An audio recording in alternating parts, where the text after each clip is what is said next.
Urea का स्वदेशी उत्पादन 70 लाख टन बढ़ाने के लिए 6 उर्वरक संयंत्रों का उद्धार किया जा रहा है। FCIL के गोरखपुर, सिंदरी, तलचर और रामागुंडम संयंत्र, HFCL की बरौनी इकाई और BVFCL की नामरू फोर्थ। सोने पर सुहागा ये है कि देश में अब बनेगा सिर्फ नीम लेपित यूरिया, क्योंकि इससे होगा किसानों का फायदा ही फायदा। अनाज का उत्पादन 10% तक बढ़ेगा। बढ़ेगी 10 से 15% नाइट्रोजन क्षमता।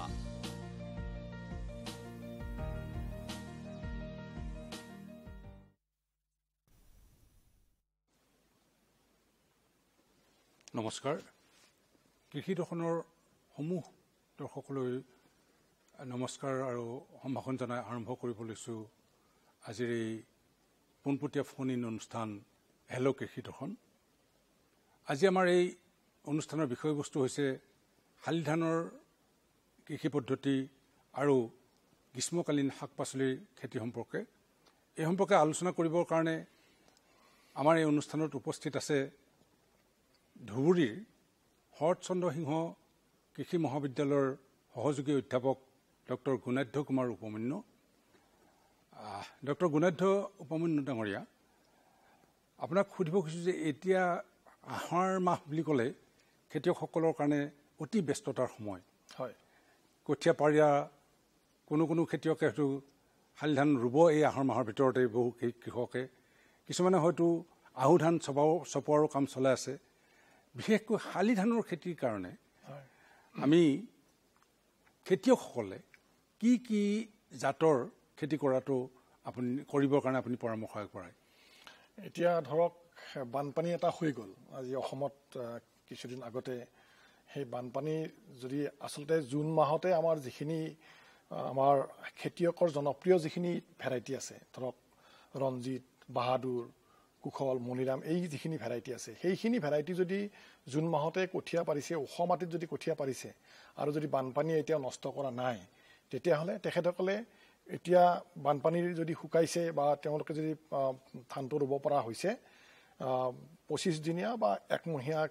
যিখিনি কঠীয়া আছে তেওঁলোকে ৰুব পাৰে, সেইটো যদি একো নষ্ট হোৱা নাই। আৰু যদি ইতিমধ্যে নষ্ট হৈ গৈছে, বানপানী যদি নষ্ট কৰিছে, তেতিয়াহ'লে তেওঁলোকে এতিয়া জুলাই মাহ পৰিলে, ধৰক এতিয়া জুলাই মাহত তেওঁলোকে বেলেগ ভেৰাইটিয়ে মানে খেতি কৰাটো প্ৰয়োজন হ'ব। যেনে ধৰক আমাৰ দিচাং আছে, লুইত আছে, কপিলি আছে, এইবিলাক কমদিনীয়া জাত, এইবিলাক কৰিব পাৰে। যদি জুলাই মাহৰ ধৰক 15 দিনলৈকে ধৰক কঠীয়া পাৰিব পৰা নাই, তেতিয়া এইটো কৰিব পাৰে। আৰু বিভিন্ন জাত আছে আপোনাৰ, যেনে ধৰক গীতেশ বুলি এটা জাত আছে, প্ৰফুল্ল বুলি জাত এটা আছে। এইবিলাক কঠীয়াও তেওঁলোকে পাৰি থ'ব পাৰে। কেতিয়াবা ধৰক পানী শুকোৱা নাই, আগষ্ট মাহৰ শেষলৈকে আপুনি ৰুব পৰা নাই ধানটো, ধৰক তেতিয়া ইফালে কঠীয়া বুঢ়া হৈ গৈছে, ধৰক তেতিয়াহ'লে বুঢ়া কঠীয়া ৰুবৰ কাৰণে এইবিলাক কঠীয়া আপোনালোকে জাত ৰুব পৰা যায়। আপুনি কেইবাটাও জাতৰ কথা ক'লে, হয় হয়, কিন্তু এটা অতি গুৰুত্বপূৰ্ণ কথা কৈছে যে কঠীয়া পৰাৰ পৰা 25 দিনৰ পৰা 30 দিনৰ ভিতৰত কঠীয়া ৰুব লাগে। হয়, আৰু কৃষকসকলৰ মাজত অতি জনপ্ৰিয় ৰঞ্জিত, বাহাদুৰ এনেকুৱা জাতৰ কথা কৈছে। হয় হয়, কিন্তু অসমত আমি দেখিছোঁ যে বানপানী হোৱাৰ যথেষ্ট সম্ভাৱনা থাকে। হয়, তেনেকুৱা ক্ষেত্ৰত বানপানী যদি হয়, বানপানীৰ তলত কিবা সহনশীল জীয়াই থাকিব পৰা তেনেকুৱা জাত আছে নেকি বাৰু? আপুনি এইটো ভাল প্ৰশ্ন সুধিছে, কাৰণ বানপানী হ'ব পাৰে আৰু বানপানী হ'ব পাৰে। তেতিয়াহ'লে আমাৰ একেই উৎপাদনক্ষম কেনেকুৱা জাত থাকিব পাৰে? ধৰক এতিয়া ৰঞ্জিতৰ জাতটো অকণমান ইম্প্ৰুভ কৰি পেলাই ৰঞ্জিত চাব 1 বুলি এটা জাত উলিয়াইছে। সেই জাতটো ধৰক 2 সপ্তাহলৈকে বানপানীত যদি ডুবিও থাকে নমৰে, তেতিয়া আকৌ নতুনকৈ ভালকৈ পোখা ওলাই সেইটো ভালকৈ খেতি কৰিব পাৰে বাহাদুৰ চাহ আছে স্বৰ্ণ চাহ আছে হয় হয় এই চাহ যিকেইটা জাত আছে চাহ জাতকেইটা তেওঁলোকে ধৰক 18 মোন 20 মোনলৈকে তেওঁলোকে চাহ জাততো পাব কিন্তু বানপানীত 2 সপ্তাহলৈকে ডুবি থাকিব পাৰে গতিকে বানাক্ৰান্ত অঞ্চলৰ খেতিয়কৰ কাৰণে এইটো এটা আশাৰ বাৰ এতিয়াও কঠীয়া পাৰিব সময় আছে নহয় জানো নিশ্চয় এতিয়াও আছে কঠীয়া পাৰিব সময় কিন্তু ধৰক আৰু অলপ দেৰি হ'লে কিন্তু অসুবিধা হ'ব ধৰক প্ৰডাকশ্যনটো কমি যাব মানে আপুনি ক'ব খুজিছে যে জুন মাহৰ ভিতৰতে কঠীয়া পৰাটো তেওঁলোকে কৰিব লাগিছিলে ধৰক আৰু 10-15 দিন তেওঁলোকে সময় পাব কিন্তু 25 দিনীয়া কঠীয়া তেওঁলোকে ৰুব পাৰে মানুহে ভাবে কি এমাহৰ দেৰি হ'লেও হয় কি নহয় কথাটো মানে 25 দিনীয়া হ'লে বেছি 25-25 দিনীয়া কিন্তু কিবা কাৰণত বানপানী হ'ল বা পথাৰত পানী নাই কঠীয়া 30 দিনৰ পাৰ হৈ গ'ল অলপ বেছি বুঢ়া হ'ল আপুনি কৈছে কেইটামান জাতৰ কথা তেনেকুৱা ক্ষেত্ৰত এই যে কঠীয়া পাৰি দিলে সেই পাৰা কঠীয়াখিনিয়ে লগাব নে তেওঁলোকে নিৰ্দিষ্ট জাতটো বাছি ল'ব নে কি কৰিব তেনেকুৱা যদি ৰুব নোৱাৰে কিবা কাৰণত ধৰক কথাটো কৈছোঁ এতিয়া আগষ্ট মাহলৈ বানপানী শুকোৱা নাই মূল পথাৰত কিন্তু কঠীয়া পাৰি পেলালে এতিয়া মানুহে ভাবিব কি আমি এমাহৰ কঠীয়া পাৰিব মানে ৰুব লাগিছিলে কঠীয়া বুঢ়া হৈ গ'ল তেতিয়া কি কৰিব তেতিয়া আমাক লাগে প্ৰফুল্ল গীতেশ এইকেইটা জাত দৰকাৰ হয় এতিয়া এই জাতবিলাক পাব ক'ত এইটো কথা এইটো মানে আমাৰ কৃষকে এইটো আচলতে আজিকালি যদি কৃষি বিজ্ঞান কেন্দ্ৰ যিখিনি আছে জিলাই প্ৰতি আমাৰ এই গোটেইকেইটা জাতে অসম কৃষি বিশ্ববিদ্যালয়ে উদ্ভাৱন কৰা জাত আৰু প্ৰত্যেকটো জাতৰে যিকেইটা জাত আছে সব অসম কৃষি বিশ্ববিদ্যালয়ৰ অধীনত যিকেইটা কৃষি বিজ্ঞান কেন্দ্ৰ আছে তেওঁলোকৰ লগত যদি যোগাযোগ কৰে নিশ্চয় ভাল জাত তেওঁলোকে চাৰ্টিফাইড চিটটো পাই যাব ডক্টৰ উপমন্য এতিয়া মানুহে হয় কঠীয়া পাৰিলে নহয় কঠীয়া ৰুব এতিয়া শালি ধান ৰুব হয় তেনেকুৱা ক্ষেত্ৰত তেওঁলোকৰ উৎপাদন আমাৰ যিহেতু আলোচনাৰ বিষয়বস্তুটোৱে হৈছে উৎপাদন বৃদ্ধিৰ কৌশল হয় হয় গতিকে উৎপাদন বৃদ্ধি কৰিবৰ কাৰণে তেওঁলোকে কি ব্যৱস্থা ল'ব লাগে আচলতে চাওক উৎপাদন বৃদ্ধিৰ মানে প্ৰথম কথা হ'ল ভাল জাত এটা নিৰ্বাচন এইটো ক'লে বাৰু এক নম্বৰ কথা মই ক'লোৱে জাতকেইটা কোনকেইটা জাত ৰুব লাগে 2 নম্বৰ কথা জাতকেইটা মানে যিটো টাইমত ৰুব লাগে সেই টাইমত ৰুইছে নে বুঢ়া কঠীয়া ৰুলে আকৌ কিছুমান আকৌ বুঢ়া কঠীয়া ৰুব নোৱাৰে যেনে ৰঞ্জিত বাহাদুৰ আপুনি বুঢ়া কঠীয়াটো কৃষকে ৰুব নোৱাৰে যেনে প্ৰফুল্ল গীতেশত ৰুব পাৰে সেইটো এটা বেলেগ ধৰণে আমাৰ জাত উদ্ভাৱন কৰিছে গতিকে সেইটো এটা যিটো টাইমত ৰুব লাগে সেইটো 3 নম্বৰ কথা বেমাৰ আজাৰ তাত বেমাৰ হ'ব ধানতো বেমাৰ হ'ব পোক পৰুৱাৰ আক্ৰমণ হ'ব এইবিলাক সময়মতে আমি নিয়ন্ত্ৰণ কৰিব পাৰিম নে নোৱাৰিম সেইখিনি কথা আচলতে এইবিলাক এক্সপাৰ্টৰ সহায় লৈ পেলাই বা আজি যদি কোনোবাই প্ৰশ্ন কৰে আমাৰ কৃষকসকলে আমি ইয়াতো ক'ব পাৰোঁ কেনেকুৱা বেমাৰ হ'লে কি ঔষধ দিব লাগে বা কি পোক পৰুৱা আক্ৰমণ হ'লে কি ঔষধ বা কেনেকৈ নিয়ন্ত্ৰণ কৰিব লাগে এইটো কথা আৰু মেইন কথা হ'ল আমাৰ সুষম সাৰৰ ব্যৱহাৰ না এতিয়া সাৰ প্ৰয়োগলৈ আমি আহিম হয় এতিয়া আমি দেখিছোঁ 90% কঠীয়া তুলিত আছে গতিকে বা 95 মানে ৰুব আৰম্ভ কৰা নাই বা কৰিব কিন্তু এই মুহূৰ্তত তেওঁলোকে কঠীয়া তুলিত কিবা ল'বলগীয়া ব্যৱস্থা আছে নেকি পোক পৰুৱাৰ কাৰণে বিশেষকৈ কঠীয়া উঠোৱাৰ আগতে বা কঠীয়া ৰোৱাৰ আগতে তেনেকুৱা ব্যৱস্থা ল'ব পাৰে নেকি এতিয়াতো আচলতে ৰোগৰ কাৰণে বীজ শোধন কৰিব লাগিছে সেইটোতো হৈ গ'ল এতিয়া যেতিয়া ৰোৱাৰ আগত তেওঁলোকে এটা কাম কৰিব পাৰে তেওঁলোকে কঠীয়াৰ শিপাটো শোধন কৰি ল'ব পাৰে কঠীয়াৰ শিপা শোধন কৰি ল'ব পাৰে কঠীয়াৰ শিপা শোধন কৰাৰ কাৰণে আগতে বিভিন্ন বেলেগ ঔষধ আছিলে আজিকালি আপোনাৰ ক্লোৰান ট্ৰেনিলিপ্ৰল বুলি এটা ঔষধ আছে ক্লোৰান ট্ৰেনিলিপ্ৰল যিটো কোৰাজেন বুলি পোৱা যায় এইটো মাত্ৰ 0.5 ml 1 লিটাৰ পানীত দিব লাগে আৰু লগতে আপোনাৰ 10 গ্ৰাম 1 লিটাৰ পানীত ইউৰিয়াও দিব লাগে ইউৰিয়া দিলে কি হয় বস্তুটো শোষণটো বেছি হয় না আপুনি ঔষধটোৰ নাম আকৌ এবাৰ কৈ দিব নেকি ক্লোৰান ট্ৰেনিলিপ্ৰল আৰু য'ত বজাৰত কোৰাজেন বুলি পোৱা যায় কোৰাজেন হয় কোৰাজেন ঔষধটো মাত্ৰ 0.5 ml আচলতে 1 লিটাৰ পানীত দিব লাগে মাত্ৰ দি পেলাই আৰু লগত 10 গ্ৰাম যদি 1 লিটাৰ পানীত ইউৰিয়া মিক্স কৰি দিয়ে ঔষধটোৰ লগত তাৰপিছত সেই কঠীয়াখিনি আধা ঘণ্টা সময় যদি ডুবাই ৰাখিব পাৰে সেই পাত্ৰ এটাত আপুনি বস্তুটো বনাই ল'লে কঠীয়াটো ডুবাই ৰাখিব লাগে তেতিয়া কি হয় কঠীয়াৰ শিপাই এই ঔষধটো শুহি ল'ব শুহি লৈ আপোনাৰ এইটো চিষ্টেমিক ঔষধ বুলি কোৱা হয় যিটো কঠীয়াটোৰ চিষ্টেমত গুচি যালে কঠীয়াটো আমাৰ কৃষকে কয় তিতা হৈ যোৱা বুলি কয় বা কঠীয়াটো বিষাক্ত হৈ যাব বিষাক্ত হৈ যালে যেতিয়া যিটো পোকে আক্ৰমণ কৰিব সেই পোকটো তাতে মৰি যাব তেনেকুৱা কিছুমান পদ্ধতি আছে গতিকে আৰু পথাৰত আৰু এই কীটনাশক বা বেলেগ ঔষধ মাৰিব নালাগে আৰু পথাৰত কীটনাশক কিছুদিনৰ কাৰণে নালাগে মানে কুমলীয়া অৱস্থাৰ কাৰণে লাগে পিছত হয়তো আকৌ লাগিব পাৰে সেইটো কথা তাৰপিছত আৰু এটা কথা কৈছিলে আপুনি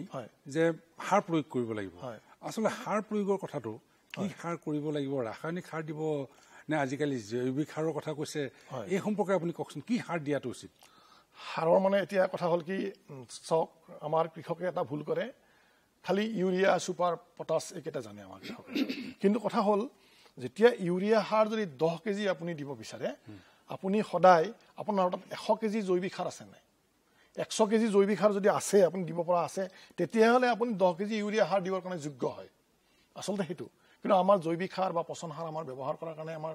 নাই আজিলৈ গৰুই নোহোৱা হৈছে ট্ৰেক্টৰে যেতিয়া কাম কৰি আছে গতিকে আমাৰ গোবৰ সাৰো নোহোৱা হৈছে গতিকে জৈৱিক সাৰৰ ওপৰত গুৰুত্বটো বেছি দিব লাগে কাৰণ অকল ৰাসায়নিক সাৰ দিলে মাটিটো আচলতে নষ্ট হয় জৈৱিক সাৰ মানে অকলটো গোবৰে নহয় আৰু কিবা আছে আৰু কিছু পচন সাৰ আপোনাৰ ভাৰ্মি কম্পোষ্ট আছে গতিকে যিকোনো ধৰণৰ জৈৱিক সাৰ 10 গুণ দিলে তাৰে 1 গুণ তেওঁ যদি ৰাসায়নিক সাৰ দিয়ে 10 গুণ আছে জৈৱিক সাৰ দিলেহে তেওঁ ৰাসায়নিক সাৰ দিব পাৰে আচ্ছা এই যে সাৰৰ কথাটো ক'লে জৈৱিক সাৰটো বাৰু যেতিয়া দিব পাৰিব কিন্তু ৰাসায়নিক সাৰটো কোন সময়ত প্ৰয়োগ কৰিব লাগিব এতিয়া ৰাসায়নিক সাৰটো আপোনাৰ কঠিয়াতলিতো ৰুব লাগিব কঠিয়াতলিতো প্ৰয়োগ কৰিব লাগিব ধৰক এটা কঠিয়াতলিত যদি আপুনি 10 কেজি পচন সাৰ দিছে আৰু যদি আপোনাৰ কঠিয়াতলিখনৰ কথা আছে 10 মিটাৰ বা 1 মিটাৰ কঠিয়াতলিখনৰ কথাই কৈছো এক কথা মাটি কথা ডক্টৰ বুমন আমাৰ এটা ফোন আছে আমি ফোনটো লৈছো হেল্ল'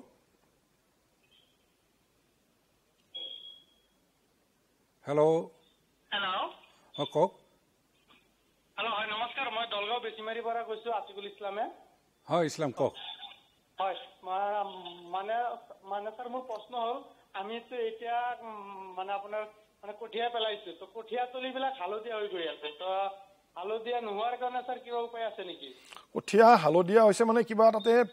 দাগ পৰা বেমাৰ হৈছে নেকি বাৰু যেনেকুৱা আপুনি পাইছে নেকি নে এনে হালধীয়া হৈছে পানী নোহোৱাৰ কাৰণেও কেতিয়াবা হালধীয়া হৈ যায় পানীটো আছে চাগে কিন্তু কিন্তু আপোনাৰ হয়তো কিবা বেমাৰ চেমাৰৰ কিবা যদি লক্ষণ আছে ব্লাষ্টৰ নিচিনা বেমাৰ আপুনি চিনি পাই নাপায় ব্লাষ্ট বেমাৰটো যদি হয় দাগ পৰা বেমাৰ যদি আছে অকণমান মুগা বৰণৰ যদি দাগ পৰা যদি বেমাৰ আছে হয় আপুনি এটা কাম কৰক যদি আপোনাৰ হাতত কেঁচু সাৰো আছে কেঁচু সাৰো প্ৰয়োগ কৰক কঠীয়া তলিখিনিত আৰু 2 নম্বৰ কথা আপুনি যদি বেমাৰ হৈছে এটা সিভিক বুলি এটা ঔষধ আছে ট্ৰাইচাইক্লাজল বুলি যেটো আমাৰ ৰাসায়নিক নাম আৰু সিভিক মানে আপোনাৰ বজাৰত আপুনি নামটো নিশ্চয় শুনিছে সিভিকটো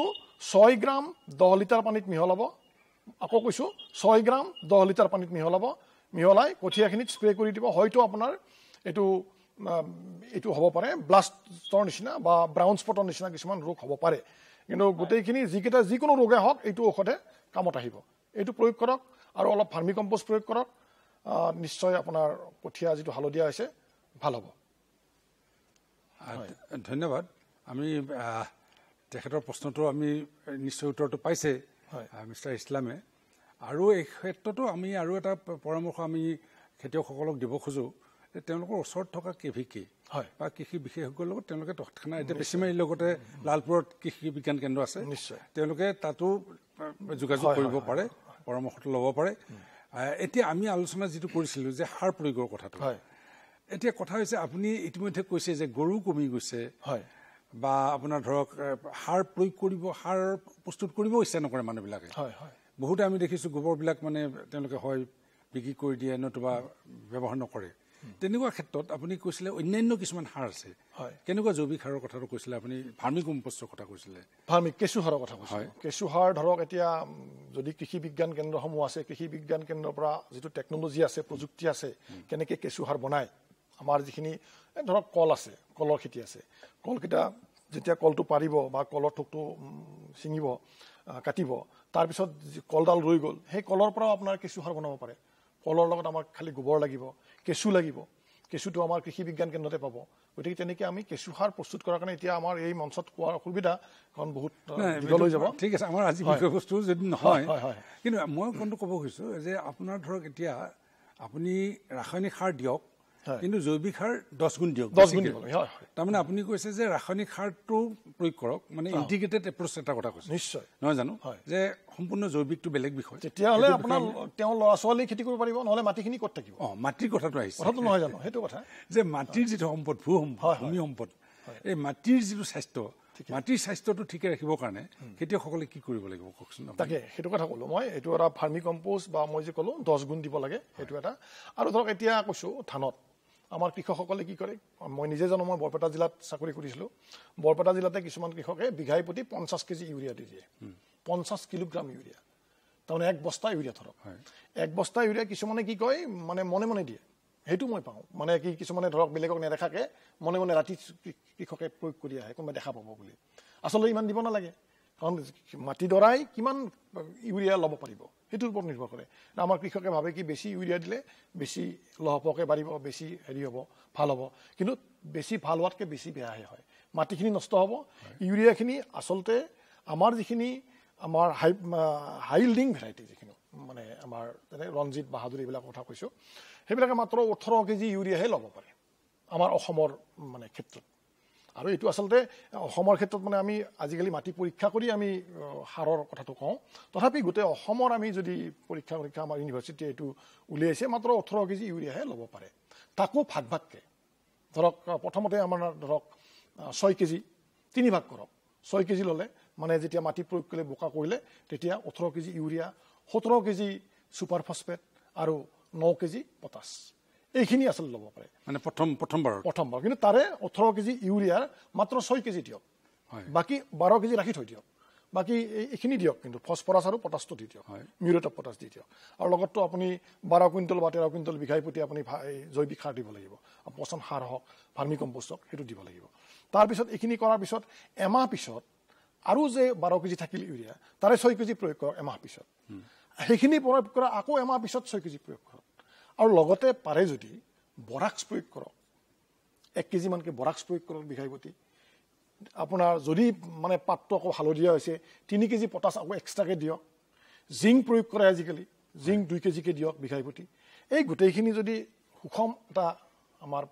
প্ৰয়োগ কৰা হয় সুষমভাৱে তেতিয়া নিশ্চয় খেতি উৎপাদন বাঢ়িবই এতিয়া সেইটো আমি ক'লো হয় কিন্তু আমি যিটো দেখি পাইছোঁ যে আমাৰ গোটেই ব্যৱস্থাটো হ'ল বৰষুণ নিৰ্ভৰশীল ৰেইনফেড কণ্ডিশ্যনৰ ৰেইনফেড বা আমি বৰষুণ নিদিলে ধৰক খৰাং হ'ব তেনেকুৱা অৱস্থাত মানে খেতিয়কে এইখিনি দিব পাৰিব নহয় জানো নে পানী ৰাখিব কিবা এটা ব্যৱস্থা ল'ব আচলতে পানী থাকিব লাগে ধৰক পানী মানে কি আৰু এনেকুৱা নহয় কি ধানটোৰ জলজ উদ্ভিদ নহয় আমাৰ যেনেকৈ মেটেকাটো পানী থাকে ধানটো তেনেকুৱা নহয় কি পানী থ'ব লাগে ধানত যে পানী লাগিবই বহুত পানী লাগিব তেনেকুৱা কথা নাই কিন্তু ধানত পানী দিয়া হয় কিয় যিটো অপতৃণ বেছি হয় উইড বেছি হয় সেইকাৰণে ধানত মানুহে পানী দি পেলাই অপতৃণটো হেৰি কৰে কিন্তু কথাটো আচলতে ধান জলজ উদ্ভিদ নহয় ধানত আমাক পানী ইমান নালাগে নহয় এতিয়া অপতৃণৰ কথাটো আহিছে যেতিয়া অপতৃণৰ নিয়ন্ত্ৰণৰ কাৰণে কি ব্যৱস্থা ল'ব লাগিব অপতৃণ নিয়ন্ত্ৰণৰ কাৰণে আমাৰ কেমিকেল আছে বা নিজেতো উইডাৰ মাৰিব পাৰে সেইটো বেলেগ কথা আমাৰ কেমিকেল কিছুমান ধানৰ কাৰণে যেনে পেটিলাক্ল'ৰ বুলি এটা আছে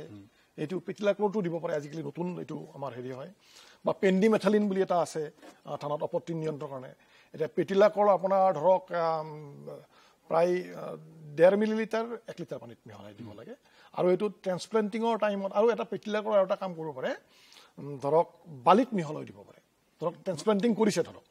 ধানটো ট্ৰেন্সপ্লেণ্টিং হৈ গ'ল আপুনি পেটিলাক্ল'ৰ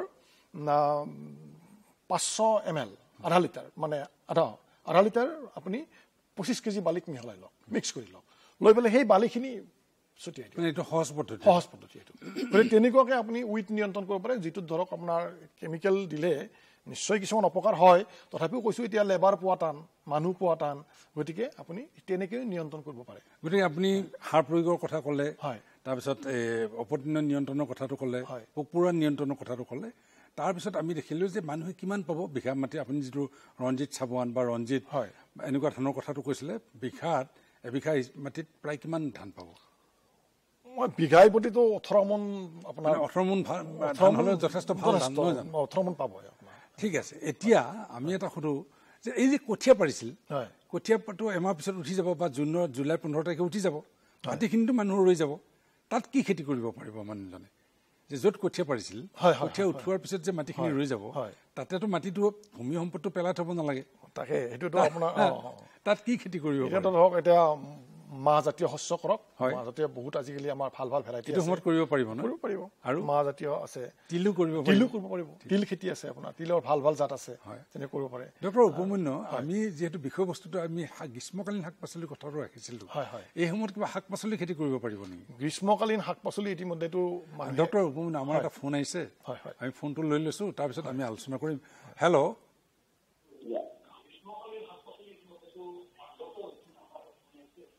হেল্ল' আপোনাৰ মাতটো ভালকৈ শুনা নাই হেল্ল' কওক আপোনাৰ নামটো কওক মোৰ নাম অনিল ডেকা কওক ক'ৰ পৰা কৈছে আপুনি মই গুৱাহাটীৰ পৰাই কৈছোঁ কওক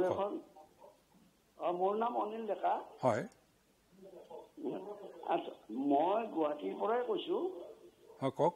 আচ্ছা, মোৰ এই জলকীয়া কেইডালমান আছে আৰু বেঙেনা আছে। হয় সেই বগা বগা এটা এই পৰে। হয় এই জলকীয়া বগা বগা বগা বগা পোক মানে পোকৰ নিচিনা নহয় জানো এইটো? পিঠাগুড়িয়া পোক যেন লাগিছে মোৰ এইটো। কি কৈছে? পোকৰ নিচিনা বগা বগা হয়, পিঠাগুড়িৰ নিচিনা হয়।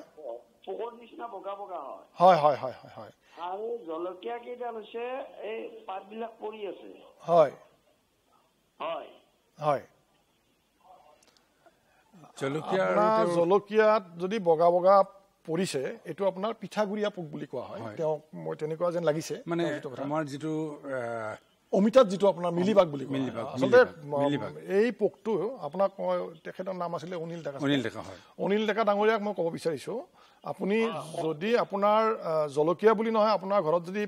গুৱাহাটীৰ মানুহ খেতি কৰিছে, মই ধন্যবাদ জনাইছোঁ। আচলতে গাঁৱৰ মানুহে খেতি নাই এইটো আচলতে আমাৰ এটা কনচেপ্টে আছে যে আৰবান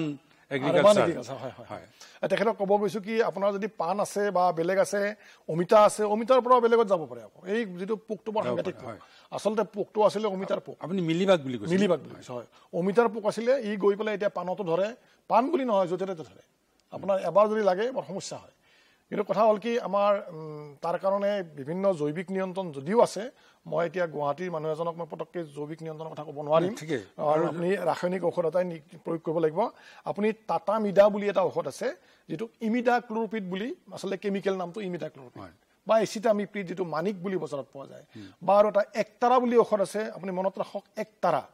যিটো থায়ামেথক্সাম বুলি যিটো ৰাসায়নিক পদাৰ্থ আছে। এই তিনিটা ঔষধৰ ভিতৰত যদি আপুনি টাটা মিডা বুলি পায়, টাটা কোম্পানী, টাটা ইমিডা ক্ল'ৰপিড যিটো, সেইটো বা একতাৰা যিটো, একতাৰাটো 3 গ্ৰাম 10 লিটাৰ পানীত খুব কমকৈ দিব। নাই ঠিক আছে, তেখেতে বাৰু এইটো আপুনি ৰিকমেণ্ডেশ্যনটো দিছে। কিন্তু আপুনি যিহেতু উল্লেখ কৰিছিলে জৈৱিক পদ্ধতিটো ক'ব নেকি অকণমান, কি ধৰণে কৰিব? জৈৱিক মানে আচলতে এইটো ক'ব লাগিলে আপোনাৰ খুব জোৰকে পানী মাৰি দিব লাগে। পানী মানে একদম পুৰা স্প্ৰে মেচিন, গাড়ীত হৈ যায়, গাড়ীত ধোৱা পানী, সহজ পদ্ধতি। কিন্তু সেইটো আছেনে তেখেতৰ? সেইটো এটা কথা নাই। বুজিছোঁ। যদি নাই, তেখেতে ৰাসায়নিকটো মাৰি দিয়ক, মাৰি পেলাই এইটো নিয়ন্ত্ৰণ কৰিব। তাৰমানে যদি পানী মাৰি দিয়ে, তেতিয়াহ'লে মিলিবাগৰ গোটেই জনসংখ্যাটো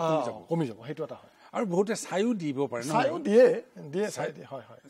ছাইও দিয়ে। কিন্তু আচলতে আচল পদ্ধতিটো হ'ল পানী, জোৰকে পানী দিব লাগে। আমাৰ আৰু এটা ফোন আছে, ফোনটো লৈ লৈছোঁ। হেল্ল', হয় কওক। নমস্কাৰ, মই সৰ্থেবাৰীৰ পৰা কৈছিলোঁ, পৰমেশ্বৰ ডেকা। ডেকা কওক। মই জৈৱিকভাৱে ধান খেতি কৰিলে ছাৰক সেই সম্পৰ্কে অলপ কথা ক'ব বুলি মই অনুৰোধ কৰিছিলোঁ। জৈৱিকভাৱে কেনেকৈ ধান কৰিব পাৰি তাৰ ওপৰত। মানে তেখেতে আচলতে, আমি যদিও সাৰ প্ৰয়োগৰ কথা কৈছোঁ, তেখেতে জৈৱিকভাৱে কৰিব খুজিছে। খুবেই ভাল কথা, খুবেই ভাল কথা। বিশেষকৈ আমাৰ যিবিলাক জহা চাউল বা বৰা ধান, যিবিলাক প্ৰিমিয়াম ৰাইচ, এনেকুৱা ধান খেতিৰ কথাই যিহেতু কৈছে, যে জৈৱিক পদ্ধতিৰে যদি তেওঁ কৰিব খোজে, তেওঁ জিৰ' কেমিকেল নিদিয়ে, আমি চাৰ্টিফিকেশ্যনৰ কথাও নকওঁ, কিন্তু তেওঁ পিয়ৰ জৈৱিক লাগে, কেমিকেল নোহোৱাকৈ কৰিব খুজিছে, তেখেতে কি কৰিব লাগিব বাৰু? 1 নম্বৰ কথা, যদি জৈৱিক কৰিব বিচাৰিছে, আপুনি কোনো পদ্ধতিৰে কোনো ৰাসায়নিক সাৰ বা ৰাসায়নিক কীটনাশক কোনো পদ্ধতি ব্যৱহাৰ কৰিব নোৱাৰে। সেইটো এটা মানা আছে। গতিকে আপুনি কৰিব কি, আধা কেজি আপোনাৰ এজোস্পাইৰিলাম বা বায়ো ফাৰ্টিলাইজাৰ, আপুনি সৰ্থেবাৰীৰ পৰা কৈছে, গতিকে আপোনাৰ বৰপেটা জিলাৰ মানুহ তেখেত, বৰপেটা জিলাৰ মানুহ, গতিকে আপুনি বৰপেটাৰ হাউলিত কৃষি বিজ্ঞান কেন্দ্ৰ আছে, কৃষি বিজ্ঞান কেন্দ্ৰলৈ আপুনি যাওক, গৈ পেলাই তাৰ পৰা জৈৱিক সাৰ লৈ লওক। জৈৱিক সাৰ পাব, মানে যিটো এজোস্পাইৰিলাম বুলি কোৱা হয় তেনেকুৱা, বা এজোটোবেক্টাৰ, তেনেকুৱা এটা মিশ্ৰণ আছে। সেই মিশ্ৰণটোৰ আপুনি আধা কেজি ল'ব, লৈ পেলাই এটা আপুনি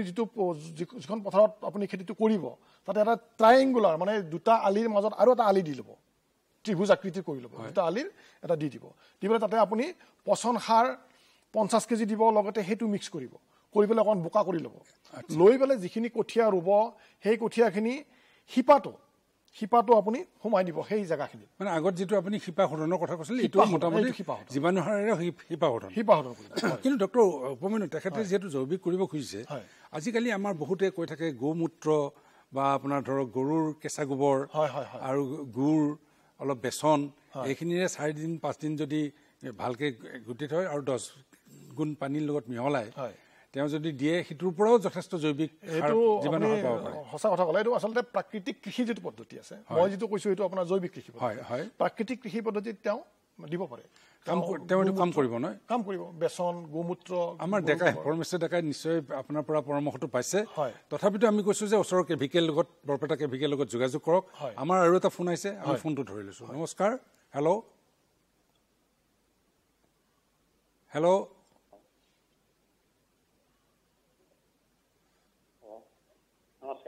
নমস্কাৰ কওক মই গোৱালপাৰাৰ পৰা কৈছো প্ৰহ্লাদ ৰাভাই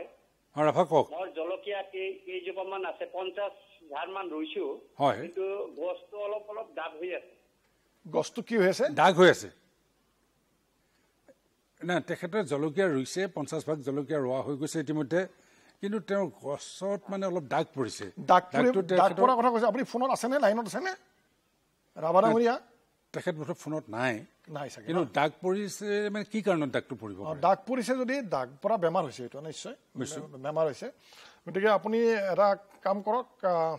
এজক্সিষ্ট্ৰোবিন বুলি এটা ঔষধ আছে মানে নেটিভো বুলি এটা ঔষধ আছে এজক্সিষ্ট্ৰোবিন আপোনাৰ কেমিকেল নামটো নকওঁ নেটিভো নেটিভো ঔষধটো আপুনি 2 গ্ৰাম 1 লিটাৰ পানীত মিহলাই তাতে আপোনাৰ দুটা কম্বিনেশ্যন আছে ট্ৰাইফ্লক্সিষ্ট্ৰোবিন আৰু আপোনাৰ টেবুকনাজল এইটো ভেঁকুৰনাশক নহয় ভেঁকুৰনাশক হয় সেই ভেঁকুৰনাশকটো আপুনি 2 গ্ৰাম 1 লিটাৰ পানীত মিহলাই এবাৰ স্প্ৰে কৰি দিয়ক যদি পাতত দাগ পৰা বেমাৰ হৈছে সেইটো নিশ্চয় ভাল হ'ব নাইবা আপুনি ক্লৰোথেলনিল বুলি এটা ঔষধ আছে এই দুটাৰ ভিতৰত হয় মনত ৰাখক নেটিভোটো মনত ৰাখিব নেটিভোটো মনত ৰাখিব আৰু যদি পাহৰি যায় আপুনি গোৱালপাৰাৰ কৃষি বিজ্ঞান কেন্দ্ৰৰ লগত এবাৰ যোগাযোগ কৰি দিয়ক না আমি আচলতে আলোচনা কৰিবলগীয়া বহুতখিনি কথা আছে আমি কেইবাটাও ফোনো ইতিমধ্যে পালোঁ আমি গ্ৰীষ্মকালীন শাক পাচলি আৰু শালি ধানৰ কৃষি পদ্ধতিৰ কথাটো পাতিলোঁ আৰু আমি ভাবিছোঁ এই কথাখিনি আলোচনা যিটো কৰিলোঁ এই আলোচনাৰ পৰা আমাৰ যিসকল দৰ্শক তেখেতসকল যথেষ্ট উপকৃত হৈছে আজি আমাৰ হাতত সময় যথেষ্ট কম আছে আমি ধুবুৰী কৃষি মহাবিদ্যালয়ৰ পৰা আমাৰ মাজলৈ আহি আপুনি আমাৰ কৃষকসকলক এই আহাৰ মাহত এই যিটো খেতিৰ বতৰত যিখিনি পৰামৰ্শ বা দৰ্শক মণ্ডলীলৈ জনালে তাৰ কাৰণে আমি ধন্যবাদ জনাইছোঁ আৰু ইয়াতেই আজিৰ আমাৰ এই অনুষ্ঠানটো সামৰণি মাৰিছোঁ নমস্কাৰ